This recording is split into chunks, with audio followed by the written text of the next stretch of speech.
Cuando la fe se vuelve rutina, Dios sigue teniendo una respuesta: su palabra y su espíritu. Bienvenido a este camino de renovación.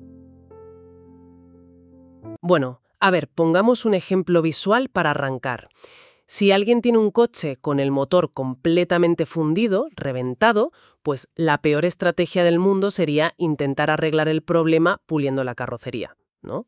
Claro, o cambiando las llantas o poniéndole un ambientador nuevo de esos que huelen a pino en los asientos. Exacto, porque desde afuera el vehículo se vería espectacular, vamos, digno de un concesionario. Pero a la hora de la verdad, al meter la llave y girarla, pues no va a arrancar. Simplemente no hay fuerza motriz. Está muerto por dentro. Eso es. Y hoy vamos a ver por qué la disciplina moral perfecta, ese esfuerzo humano llevado al máximo nivel, irónicamente, puede ser la versión espiritual de ese coche recién pintado. Bienvenidos a esta inmersión profunda. Hola, un placer estar aquí para analizar este tema. El placer es mío. La misión que tenemos hoy para quienes nos sintonizan es desempacar una idea que resulta tan incómoda para el ego como liberadora para el alma. Y es la diferencia absoluta entre mejorar como persona y verdaderamente nacer de nuevo. Es un punto de partida fundamental, y hay que decir que toda esta conversación de hoy nace de un texto muy agudo, la Bitácora de Palabra y Espíritu, concretamente el día 4. Sí, un documento interesantísimo. ¿Lo es? Es un texto redactado por el pastor Renzo Espinosa, desde la Iglesia Redil Norte. En el municipio de Bello, en Antioquia, ¿verdad? Exactamente, allí mismo. Y fíjate que analizar este devocional hoy no es casualidad. Sirve como un preámbulo perfecto para un evento muy importante en esa comunidad. Ah, claro, la nueva serie de predicaciones. Escuchar una charla dominical más. Es una oportunidad brutal para desenmascarar ilusiones de autosuficiencia y recibir herramientas para una fe real. Efectivamente, porque el texto que analizamos hoy pone el dedo en la llaga de una premisa central, y es que resulta increíblemente fácil imitar la vida cristiana, pero es absolutamente imposible fabricar la vida espiritual. Madre mía, es una afirmación potente. Tela, sí. La propuesta de esta inmersión profunda es desarmar esa ilusión óptica, ese espejismo que nos hace creer que, con suficiente sudor y buena conducta, se puede alcanzar el favor divino. Pues para arrancar con esto, creo que hay que explorar la psicología detrás de esta imitación. El documento menciona que cualquier persona con un mínimo de observación puede aprender los códigos de un entorno religioso. Claro, como quien aprende un idioma nuevo. Exacto. Se aprende cuándo decir amén, se aprende a levantar las manos durante una canción más emotiva, se domina el vocabulario para sonar convincente. Se aprende a encajar, básicamente. Eso es. El texto lo resume en una frase lapidaria que dice, cito textualmente, «Nos gusta pensar que con suficiente esfuerzo podríamos corregirnos». Y ahí está la trampa. Ya, pero aquí surge una objeción natural en la mente de cualquiera, casi un cortocircuito. A ver, cuéntame. Pues que esa mentalidad metódica, esa disciplina de causa y efecto, es exactamente lo que permite a un ser humano terminar una carrera universitaria, por ejemplo. Claro, o construir un rascacielos. O superar una crisis financiera. Es el motor de nuestra civilización. Entonces, la pregunta obligada es, ¿por qué este documento parece penalizar una disciplina moral que en cualquier otro ámbito de la existencia sería digna de todos los aplausos? Bueno, esa objeción da en el clavo totalmente. Y hay que aclararlo. La disciplina humana, el afán de automejoramiento, es excelente y necesaria para el plano horizontal. Digamos el día a día. Exacto. Para la relación con la sociedad, con el trabajo, con la familia, poner toda la carne en el asador es indispensable. El problema, y aquí es donde el texto se pone serio, surge al trasladar esa misma lógica al plano vertical. A la relación con lo divino. Eso es. La razón por la que el documento ataca frontalmente esta idea de corregirnos a nosotros mismos no es porque la moralidad sea mala, faltaría más. Es porque produce una falsa sensación de autonomía. Ya veo. Al ser humano le fascina tener el control. Le encanta la idea de ser el arquitecto de su propia redención, ¿sabes? Claro, porque así nos colgamos la medalla. Efectivamente. Si la vida espiritual dependiera de cumplir una lista de tareas, pues el mérito seguiría siendo exclusivamente humano. Básicamente se estaría comprando el favor del cielo a plazos. Y esa es una ilusión peligrosísima, porque permite que el orgullo del individuo permanezca completamente intacto. Intacto y engordando, diría yo. Es como intentar pagar una deuda multimillonaria con billetes del Monopoly que uno mismo ha impreso en su casa. Muy buena analogía, sí. Se ve como un gran esfuerzo. Uno puede pasarse la noche imprimiendo billetes, pero esa moneda no tiene ningún valor en ese tribunal. Ninguno. Y fíjate, para desbaratar por completo esta ilusión de la moneda falsa, la figura que el documento trae a colación no es la de un delincuente ni la de un marginado social. Ah, claro, el caso de Nicodemo. Exacto. El famoso caso de Nicodemo, documentado en el texto de Juan capítulo 3. Y para quienes nos escuchan hoy y quizá no tienen fresco el contexto histórico de este personaje, es crucial entender su peso, porque no estamos hablando de un ciudadano promedio con buenas intenciones. En absoluto. Nicodemo era fariseo, un maestro en Israel. Para comprender la magnitud de lo que este hombre representaba, hay que mirar sus credenciales. Que eran impresionantes para la época. Brutales. En el primer siglo, ser fariseo implicaba un nivel de rigor que aplastaría a cualquier persona moderna. Dedicaban sus días a estudiar, a memorizar y aplicar cientos y cientos de leyes. Eran sumamente meticulosos. Hasta un extremo que hoy nos parecería absurdo. Diezmaban hasta de las especias más minúsculas que crecían en sus patios, como la menta o el comino. Nicodemo era respetado, culto, adinerado y poseía una moralidad blindada. O sea, era la mejor versión posible del ser humano operando bajo sus propios términos. El alumno de matrícula de honor. Y ahí es donde la historia da un giro totalmente contraintuitivo, porque la lógica humana nos dictaría que un mensaje tan radical como «necesitas nacer de nuevo» debería estar reservado para alguien que ha tocado fondo. Alguien con la vida destrozada. Claro, uno esperaría que se le diera ese discurso a una persona consumida por una adicción o a alguien que ha perdido su familia por malas decisiones. Sin embargo, la historia nos muestra que escoge la cima absoluta de la pirámide moral para lanzar esta bomba teológica. Es fascinante. Lo es. Al decirle a Nicodemo que necesita nacer otra vez, establece una regla universal inquebrantable, y es que ni siquiera la máxima excelencia de la religión humana puede producir vida espiritual. No le palmea la espalda diciéndole que va por buen camino y que solo le falta ajustar un par de tuercas. Para nada. Le dice, esencialmente, que todo su sistema operativo está muerto y hay que cambiarlo. Y el documento conecta esto de manera brillante con un concepto técnico que menciona Pablo en la carta a Tito. El lavamiento de la regeneración. Ese mismo. Madre mía, es un término denso, ¿eh? Lavamiento de la regeneración. Pensemos un momento en lo que eso significa mecánicamente, porque a menudo, en ciertos círculos, se usa esta jerga sin desmenuzar su fondo. Se dice de corrido y ya está. Sí, y a mí no me suena a un simple baño para quitarse el polvo del camino. No. Exacto. No es algo cosmético. La regeneración en su sentido más literal implica la impartición de una naturaleza completamente nueva. Si retomamos la metáfora médica, Sí, me encantan las metáforas médicas. pues Nicodemo se acercó buscando una receta para mejorar su dieta, y la respuesta que recibió fue que necesitaba un trasplante de corazón urgente. ¡Qué barbaridad! O sea, la regeneración no es coger lo viejo y darle una capa de pintura para mejorarlo. No, es la muerte absoluta de lo viejo y la creación de algo que antes simplemente no existía. Y por eso, todo el currículum impresionante de Nicodemo, toda su historia intachable, sumaba exactamente 0 a la hora de obtener esa vida. Cero patatero, como diríamos aquí. No le servía de nada. Y esto nos empuja a la metáfora central de este texto, que es a la vez bellísima y profundamente humillante. Si todo el esfuerzo humano no sirve para nacer de nuevo, entonces ¿cómo ocurre? Ahí está la gran pregunta. Y la clave está en la biología misma del nacimiento. Hay que pensar que ningún bebé en el vientre materno decide la fecha y la hora de su llegada al mundo. ¿Ni opinas sobre el color de la habitación? Exacto. Un recién nacido no contribuye en lo absoluto a su propia concepción ni a su parto. Es completamente pasivo. Es un acto de pasividad total, ¿eh? La vida no se fabrica con esfuerzo. La vida, sencillamente, se recibe. Y para ilustrar esta soberanía absoluta, el devocional destaca cómo se compara la obra del Espíritu con el viento. Sopla de donde quiere. Eso es. Se escucha su sonido, hace ruido, pero es del todo imposible controlarlo, saber de dónde viene exactamente o dictaminar hacia dónde va a ir después. Es indomable. Indomable. Y esta analogía tiene una doble función en la mente de quien la comprende, según nos explica el documento. Por un lado, aplasta el orgullo humano sin contemplaciones.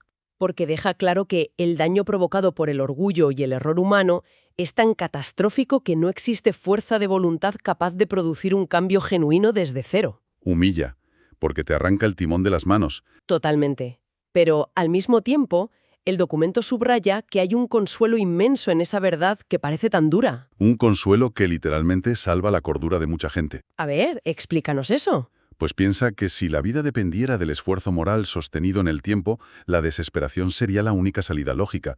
Porque todos, absolutamente todos, fallan eventualmente. Nadie aguanta la respiración para siempre. Cierto, uno se cansaría. Puede ablandar un corazón endurecido como una piedra y despertar algo vivo donde solo había apatía. Exactamente. Pero, a ver, siendo abogados del diablo por un momento, esto crea un cortocircuito mental ineludible, Sí, genera mucha tensión. porque si esa fuerza sopla cuando quiere, si no se puede controlar, ni predecir, ni atrapar en un calendario de actividades, la reacción natural de nuestra mente analítica es la frustración. Claro, el no tener el control nos agobia. ¿No genera esto una sensación paralizante de fatalismo para quien nos escucha? Quiero decir, si depende completamente de un viento soberano y ajeno, ¿de qué sirve madrugar? ¿De qué sirve reunirse? ¿O leer? ¿O intentar hacer el bien? La tentación lógica es tirar la toalla. Exacto. Decir, bueno, si me toca, y si no, pues apaga y vámonos, no hay nada que hacer. Y esa es la encrucijada exacta donde muchísima gente tropieza, a nivel filosófico y práctico. Y precisamente por eso, la bitácora advierte sobre dos abismos, diametralmente opuestos, en los que se suele caer al intentar lidiar con este concepto. Vamos a verlos. El primer extremo, según el texto, es el error del mecanismo, ¿no? Así es. ¿Cómo funciona ese mecanismo en la práctica, en el mundo real? El mecanismo es la soberbia de creer que podemos construir una trampa para atrapar al viento. En la práctica moderna, esto se traduce en la manipulación emocional del entorno. Ah, entiendo por dónde vas. Se asume que, a ver, si se apagan las luces hasta un nivel íntimo, si la música toca una progresión de acordes melancólica específica, si quien habla utiliza un tono de voz quebradizo en el momento justo, Entonces se producirán resultados automáticos. exacto, como quien introduce una moneda en una máquina expendedora, aprieta un botón y espera que caiga el refresco. Es intentar forzar algo genuino a través de técnicas de marketing humanas. Es intentar envasar un huracán, básicamente. Totalmente estéril, Y a veces un poco manipulador. sin duda. ¿Y el segundo abismo? ¿El otro extremo del péndulo? El segundo es la pasividad absoluta. Es el fatalismo que mencionabas hace un momento. Concluir que, como uno no tiene el control último, pues la responsabilidad humana desaparece mágicamente. O sea, cruzarse de brazos en el sofá. Literalmente. Pensar que no hay necesidad de enseñar, ni de esforzarse, ni de compartir nada. Pero el devocional resuelve esta tensión mirando a la propia fuente de la historia. Que no se quedó de brazos cruzados. Para nada. Sabía mejor que nadie que el viento es incontrolable. Y sin embargo no se quedó en silencio mirando las nubes a ver si soplaba. Se sentó con Nicodemo, invirtió horas, expuso argumentos, confrontó la mentira de su sistema y le anunció la verdad. Entonces, para que quede cristalino, esa soberanía o falta de control humano no cancela la acción, sino que le da su verdadero propósito. Así es, obliga a actuar con una esperanza genuina, no con ansiedad. Hay una analogía muy buena para esto. ¿La del agricultor? Esa misma. Un agricultor sabe con toda certeza que él no puede fabricar la lluvia. No puede hacer que llueva por más que quiera. Y tampoco puede obligar a la semilla a germinar estirándola con pinzas. Esa biología escapa completamente de sus manos. Pero el hecho de no tener el control de la lluvia no lo exime de arar la tierra y plantar la semilla. Al contrario, planta la semilla con muchísima dedicación precisamente porque confía en que tarde o temprano la lluvia hará su trabajo y habrá cosecha. ¡Qué maravilla de imagen! La raíz del cambio es la misericordia externa, no el mérito propio. Pero los medios que se utilizan para que ese viento sople suelen ser, precisamente, la exposición constante a esas verdades. Por eso es tan vital participar en espacios reflexivos como la serie de predicaciones que mencionábamos antes que empieza este fin de semana. Es arar la tierra. Totalmente. Lo cual nos lleva a la aplicación práctica, al terreno del día a día, de ensuciarse los zapatos. Sabiendo que no es un algoritmo matemático tipo si hago A, consigo B, pero que tampoco es una lotería donde hay que quedarse quieto. ¿Cómo se ve el resultado real? No. Claro. Cuando ese viento efectivamente irrumpe en la vida de una persona y ocurre este cambio profundo, ¿cuáles son las pruebas de fuego? Porque si seguimos con la idea de que la pintura nueva no engaña al motor fundido, debe haber señales de que el motor interno fue efectivamente reemplazado. Y es que aquí es donde el documento hace un aterrizaje pastoral muy profundo y muy empático. Se dirige especialmente a quienes llevan años en una lucha solitaria, agotadora, intentando cambiar su vida a punta de restricciones externas. Esas personas que aprietan los dientes todos los días para no fallar. Que viven vigilando cada paso, imponiéndose cargas inmensas, llenas de ansiedad por parecer correctos ante los demás. ¿Y cuando ocurre esta transformación real, qué pasa con ellos? Pues que el problema deja de ser una mera modificación de conducta superficial y se convierte en una manifestación de vida. Cambia la naturaleza misma de lo que uno desea. Poniéndolo en términos médicos, de nuevo, es la diferencia entre un maniquí de plástico y un ser humano vivo. A ver, desarrolla eso. Pues que un maniquí en el escaparate de una tienda puede estar vestido con ropa de diseñador, tener una postura impecable y no cometer ni un solo error en todo el día. Claro, no se mueve. Pero está muerto. Si le tinchas con una aguja, no reacciona, no respira, no siente frío, no siente dolor. Por el contrario, un ser humano vivo puede estar desaliñado, puede resbalar, puede caer de rodillas en el barro y mancharse entero. Pero tiene pulso. Exacto. Tiene pulso, respira, y si se corta, le duele, reacciona al daño. Es una ilustración vital para entender esto. El perfeccionismo moral extremo fabrica maniquís excelentes, Muy bonitos por fuera. pero muertos. El cambio genuino, en cambio, produce personas reales, y esto trae un alivio gigantesco para quien nos escucha y se siente agobiado. Y es que esta nueva vida no equivale a la perfección inmediata. Qué importante es recalcar eso. Muchísimo. Quien ha experimentado este cambio sigue enfrentando tentaciones, sigue lidiando con su propia fragilidad y a veces sigue tropezando, pero la diferencia abismal es que ya no es un maniquí, ahora le duele. O sea, responde a los estímulos, responde a la brújula interna. Eso es. El dolor frente al fracaso cambia de naturaleza. Ya no es el orgullo herido por decir, «Ay, no he sido perfecto, ¿qué dirán de mí?». Sino un dolor genuino por haber fallado un principio fundamental, un dolor interno. Exactamente. La indiferencia frente a lo incorrecto desaparece. Toda la perspectiva interna se recalibra por completo. Y no es una emoción prestada por haber ido a un evento multitudinario lleno de luces, ni un entusiasmo que dura lo que dura una canción de moda. No, no. Es vida latiendo constantemente bajo el pecho. Y creo que esto nos permite ir recogiendo los hilos de esta inversión para llegar al núcleo de lo que hemos estado explorando. Este recorrido, básicamente, desmantela las estructuras más preciadas del ego humano, Las hace añicos, sí. para reemplazarlas por algo que es infinitamente más sólido y menos agotador. Yo creo que la mejor forma de condensar todo este análisis es traer a la mesa lo que el autor del devocional llama la frase de fuego. Así es, espectacular. Es el ancla de todo el argumento. Dice así: la vida cristiana no comienza cuando el hombre se esfuerza más, sino cuando el Espíritu le da una vida que no tenía. Una vida que no tenía. Es una sentencia que aniquila la arrogancia por completo. Y paradójicamente, es la única que ofrece un descanso verdadero para la mente. El único descanso real. Esa es la línea divisoria definitiva. Y para ir cerrando nuestro espacio de hoy, la invitación para quienes nos escuchan es a reflexionar sobre las preguntas que plantea el propio texto en su sección de meditación. Que son muy prácticas. Sí. Pregunta: ¿qué señales de vida nueva ha ido produciendo algo externo en ti que antes simplemente no estaban allí? Es una buena forma de tomarse el pulso. Pero hay una capa más profunda que me gustaría añadir para que la analicen a solas.